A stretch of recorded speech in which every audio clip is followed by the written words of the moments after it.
For those of you who are married or of the weddings that you've attended, I bet you have favorite moments, right? Like those moments that you just cannot forget, that truly were the highlight of the day. What about the embarrassing moments, the ones that you turned red in the face for? Well, my Irish Catholic self had just one of those moments late last year at my own wedding. And here's what it was. We were standing at the altar and we were gearing up to read our vows. And I had written my vows down in a book. And one of my vows, I quote you not, was that I am committed to encouraging my husband to live to work rather than work to live. So did you catch that? That I truly wanted to support him in living to work rather than in working to live. Now, the irony is that I'm a coach. I have so much self-awareness around this paradigm shift, this way of being, so much work in trying to disentangle the ways in which I collapse my sense of self, my sense of my life with what I accomplish in my work. And yet, in the heart of the moment, in those conscious days and weeks that I spent writing my vows, I still wrote it incorrectly.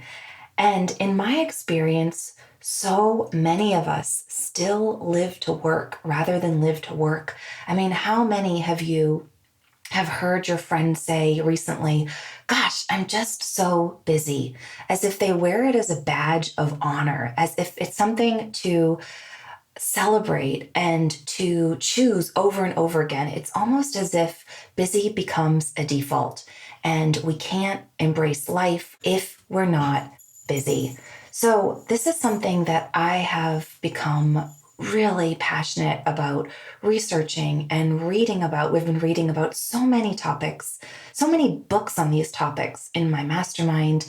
And it is something that is near and dear to my heart.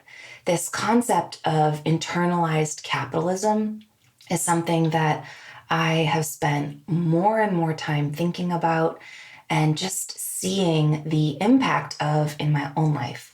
Today on the podcast, I'm really excited to dig into this topic of internalized capitalism, what it means, how it plays into our life, and how we can start to break up with this systemic challenge that many of us, especially ambitious empaths, are still living and operating inside of. So let's jump in.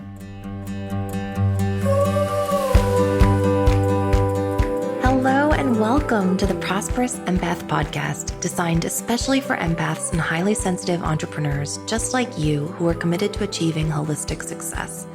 I'm your host, Catherine Wood, Master Certified Coach, author, mastermind leader, and founder of Unbounded Potential, a boutique coaching firm for empathic entrepreneurs.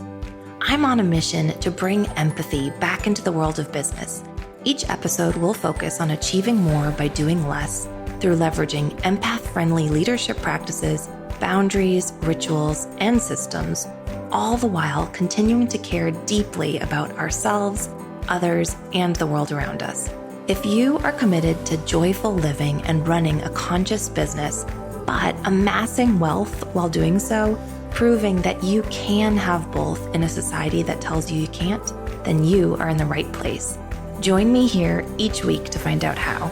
Be sure to subscribe and leave a review so you won't miss an episode. Plus, you'll find all the show notes and helpful resources over at unbounded-potential.com.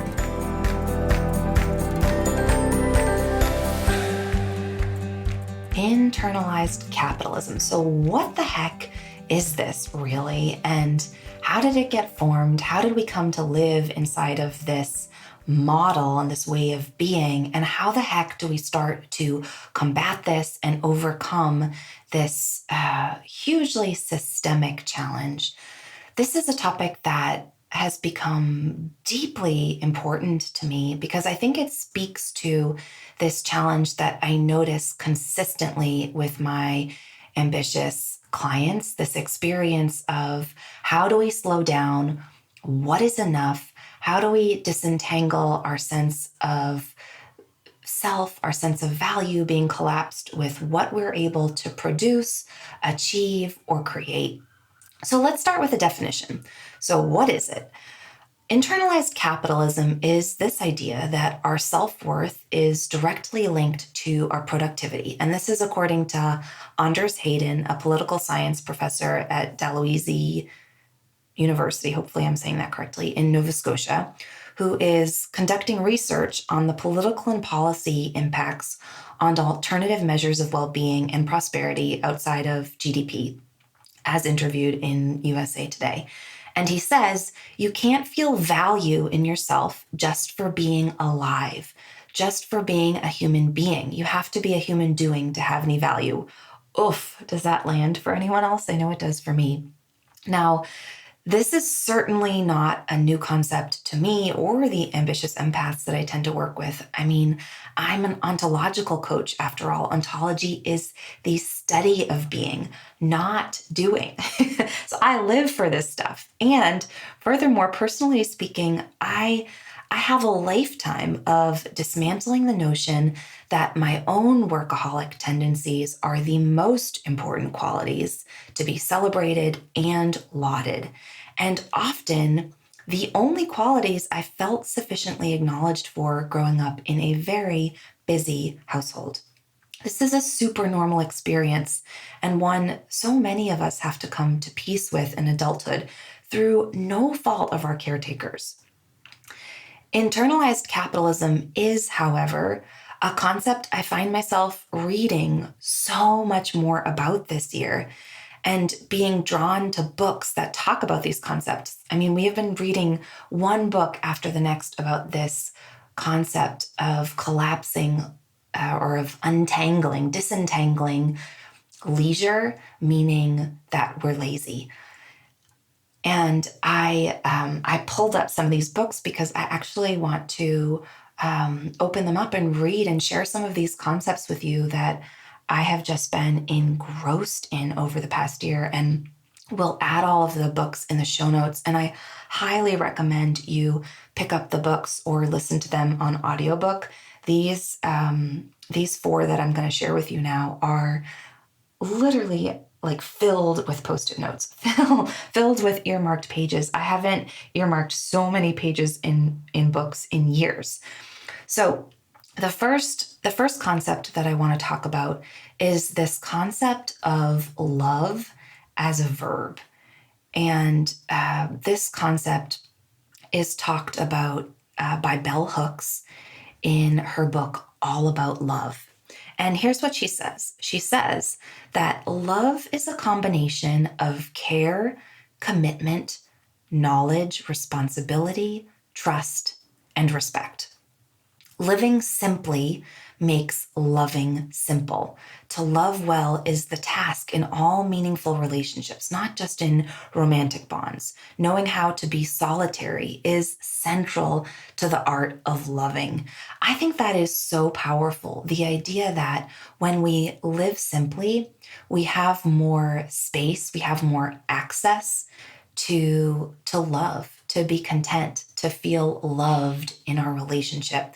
I've worked with lots of clients over the years who try to earn their own love through spending money on themselves or investing in themselves and their business and their life and their lifestyle and their possessions to try to fill that void within. And in reality, the inverse is the truth. Living simply makes loving simple. Now, you may have heard about this concept of minimalism, and I don't know a ton about minimalism. I'm just starting to get more interested in it, but it truly makes sense. The idea that when we create more space in our life, we have more access to our intuition, we have more access to satisfaction, we have more capacity to focus our attention on the areas of life, the things, the relationships that we take the most satisfaction and fulfillment from. Okay. So let's keep going. So the next concept that I want to talk about is this idea of rest as an act of resistance. Oof, I love that idea. Sorry for the You may hear some pages rustling around. So I pulled up this book. This is taken from the book Rest is Resistance, a Manifesto. And the book is by Tricia Hersey, who's the founder of the NAP Ministry, which is essentially this organization she created in Georgia, where you have these community events where people come to nap and rest together. And she holds and creates this safe space for people to rest. And she talks about some of just the profound consequences of this experience, of this experiment that she took on and then became a movement. She says, I believe rest, sleep, naps, daydreaming, and slowing down can help us all wake up to see the truth of ourselves. Rest is a healing portal to our deepest selves. Rest is care. Rest is radical. We must stand and lay firmly in the space of creating a life filled with rest and radical care, even amid oppression. Now, I think this is so important because she goes on to talk a lot about the African American body and how the African American body needs to rest even more because of the ways in which we oppressed African Americans and the ways in which we limited their capacity to rest and worked them to the bone in slavery. And I think that is just such a profound concept, the ways in which our bodies have to unlearn how we were colonialized, how we were formed, how we came to be and act and operate.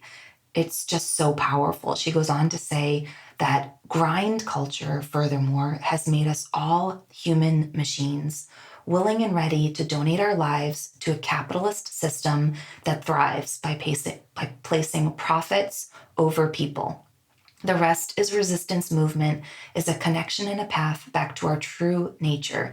We are stripped down to who we really were before the terror of capitalism and white supremacy. We are enough. We are divine. I think it's a sobering truth, and it's one that we are still grappling with as a country, and one that I think the more we talk about and lean into being radically honest about, the more we can heal and create a collective shift in our paradigm, in this way of being around hustle mentality and grind culture. Okay. The next concept I want to talk about is this idea of living in accordance with the seasons. And sorry, moving books around again. So this is taken from this book that I've been sharing a lot about in my newsletter lately. I'm still finishing up with this one. The book is called Wintering: The Power of Rest and Retreat in Difficult Times by Catherine May. It is lovely. It is such a beautiful, just a beautiful story about this author's experience coming to terms with her own inner winter. She says, wintering brings about some of the most profound and insightful moments of our human experience, and wisdom resides in those who have wintered. In our relentlessly busy contemporary world, we are forever trying to defer the onset of winter. We don't ever care to feel its full bite, and we don't dare to show the way that it ravages us. An occasional sharp wintering would do us good. We must stop believing that these times in our lives are somewhat silly, a failure of nerve, a lack of willpower. We must stop trying to ignore them or dispose of them. They are real, and they are asking something of us. We must learn to invite the winter in. We may never choose to winter, but we can choose how. I think that is such a compelling reminder, the reminder that we can't avoid winter. If we didn't experience the downturns and the ebbs and the breakdowns, we would never have the capacity to fully appreciate the flows, the summers, the upturns, and the breakthroughs. So one is fundamentally required in order to have the other experience. And our capacity, I would assert, to embrace and gain a healthy sense of appreciation for with winter is the degree to which we can gain a healthy sense of appreciation for summer and the metaphorical implications and interpretations of this. The last book that has just been life-changing for me lately is the book Do Nothing by Celeste Headlee. I'm going to share a little bit more about and from her book in a moment, but Celeste talks all about this idea that we need to embrace idleness, that for generations we have collapsed this idea of idleness with making it mean that we're lazy. And it's just not true. So there's something that I appreciate about the naming of all of these concepts and the naming of internalized capitalism, the idea that this is a systemic problem and it's not simply an individual one that many of us feel so deeply challenged by and confronted by. The idea that our country was founded on the principle of capitalism and the hard truth that some were oppressed in order for others to thrive. This is our nation's history that we must contend with here in the United States, absolutely. Yet origin stories of slavery, colonialism, and conquering extend far and wide. And then you take into consideration the history of work combined with the allure of the American dream, which, as history reveals, are actually a bit at odds with one another. So in Celeste Headlee's book, Do Nothing, How to Break Away from Overworking, Overdoing, and Underliving, she reminds us that many of our country and world's greatest scientists, thought leaders, and creators, think Leonardo da Vinci, Einstein, Charles Dickens, to name a few, I'm sorry that they're all men, that they notoriously worked very few focused hours per day, and they deeply valued their non-negotiable time for rest, siestas, leisure, discussions, and long meals. Yet, the American dream and the allure of hustle mentality and endless opportunity, well, it pulled us in a different, much more unsustainable direction. And the hard truth, per a recent UN study, suggests that more people actually die from workaholism these days than alcoholism. Yet one is culturally and socially accepted and the other is not. As a society, we have normalized long hours, working over lunch breaks and on the weekends, and not using all of our vacation days, or not being fully present or fully on vacation while there. Or as entrepreneurs, we quit the 9 to 5 for time freedom, and then it's often the first thing to go. As a culture, we still laud hustle mentality. We think we need to justify and defend the position of why we're so busy. And as a humanity, we still feel uncomfortable with brave decisions like the ones Jacinda Ardern, Simone Biles, and Naomi Osaka have taken, because we question if we were in the same position, whether we'd be able to find the same courage to opt out.